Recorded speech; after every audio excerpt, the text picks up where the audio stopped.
An incredible close down the stretch for second-seeded Duke last night. Locked them up a win over Texas Tech, and they're on to the Elite Eight. And Coach K's career not over yet. Brian McLawhorn from Bull City Hoops joins us now. You can find him on Substack. And Brian, that last 2.5, 3 minutes of the game last night, Duke's done a lot of things, a lot of great things in their history, but not missing a shot down the stretch. I don't know if I've ever seen that. It was pretty remarkable, to be honest. I think it was from about the 8-minute mark, they went. They were perfect from the field, and they had not missed a shot since just under the 9-minute mark of that second half. So it was pretty unreal. It's hard to compete against a team that doesn't miss a shot, you know? Yeah.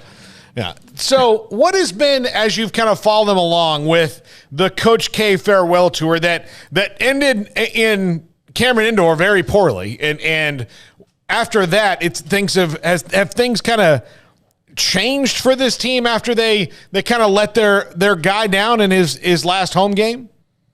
Yeah, I think so. You know, I struggled for a while to really figure out what was happening there with Duke down the stretch. I know there was a media circus around Coach K that last week of the regular season, and then even into the ACC tournament to a degree. But that week before UNC to close out the season, everybody just wanted to talk about it being Coach K's last game at Cameron. And as much as the players wanted to say it didn't bother them, it's hard to think that a bunch of 18-year-old kids weren't bothered by that pressure of, okay, we've got to win this last game for Coach K in Cameron Indoor.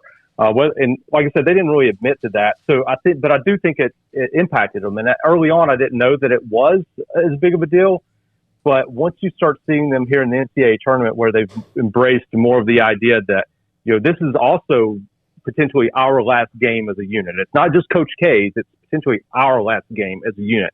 And their mindset shifted to that. And I think what we've seen is a team that's playing with more confidence, more relaxed tone, and this urgency approach, I guess, of okay, well, we have to play with our heart. We have to play to win. We have to lay it all on the court.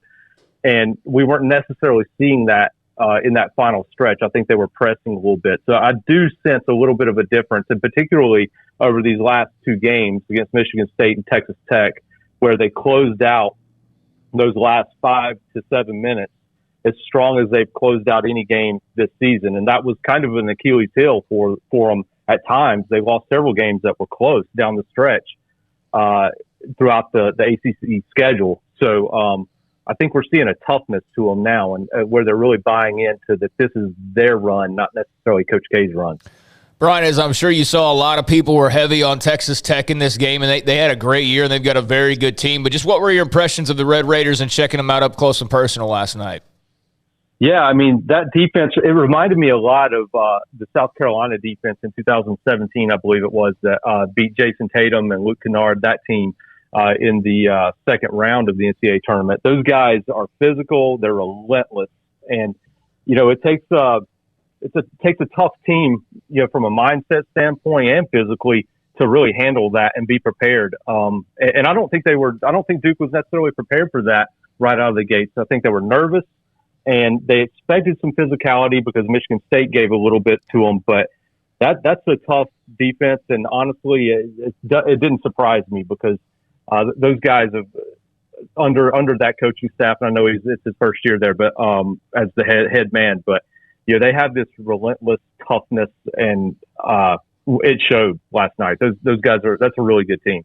That South Carolina team beat Baylor in the Elite Eight at Madison Square Garden, Sweet 16 in Madison Square Garden. I was there, remember it all too well. Under new UMass coach Frank Martin, by the way, that came down today. You've watched Ben Banchero all year, and he's been really good. Was last night, though, his signature performance?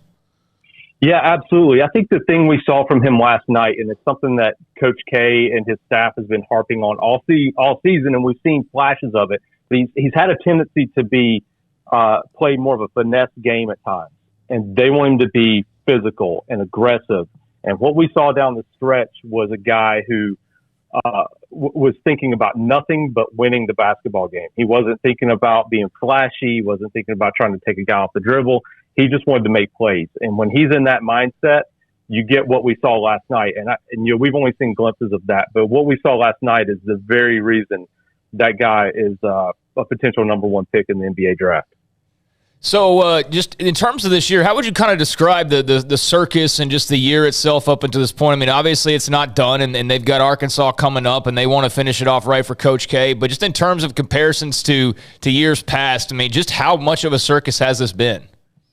It's been interesting. It's different from any other year because you're coming off a year that they did not make the NCAA tournament last year, and I know it was just such an odd year. And for a young team, a lot of people will laugh at this concept. They'll hear Coach K talking about we're young, and they look at it as maybe as excuse. But where it really showed last year is that they did not have that time to mesh as a new team, and it affected them all season long. So this year, they've been trying to. There's been this redemption factor, I think, a little bit from them. So we saw that play in a little bit to the ebbs and flows. And then you add to the mix that, okay, Coach K is on his last run. And I don't know that really impacted it until you got deeper into the ACC season when it became such a talking point because Krzyzewski did a great job of kind of squelching any of that conversation early in the season. So it has been a circus to a different degree because they've had the questions of, okay, well, you didn't make the tournament last year. What do you have to do to not be the Duke team that doesn't make the tournament 2 years in a row? And, just all the little things. And, those guys are under a microscope. It's, there's a lot of media that hounds these guys. And, I would say they handled it pretty well. Certainly they had some ups and downs, but, it's been a different year, that's for sure. So I think it's pretty remarkable to see how they've handled the NCAA tournament, to be quite honest. Do you think that, that Coach K's farewell tour now for a lot of teams motivated like to be the team that knocks Coach K out and keeps him from winning what would be his last title would be a motivating factor, but is it having the opposite effect through these first 3 games a little bit? I don't know. That's a good question. I think it's, that is something we've seen all year. I mean, but everybody always gives Duke their best shot. That is an extra motivating factor, but maybe it is. Maybe that has made some of these teams tight. Particularly down the stretch. I think it was Izzo that said after Duke beat Michigan State, he said, we were the ones that got tight. Duke should have been the ones that were tight late down the stretch, not us. We were the ones that were experienced. So, I mean, some of that could have played in. I mean, I could see it for sure. Everybody wants to be remembered as that team that knocked them off. I know UNC took advantage of that factor on the good side, but it's hard to say, but some of these teams do probably want to go down in history as the team that ended Coach K's career. How much of a factor, it's kind of dumb to ask it that way, but Jeremy Roach, just his play in terms of what he did there at the end of the game along with Williams and others, just a sensational ball handler and playmaker. Just what have you seen from Jeremy Roach along the way?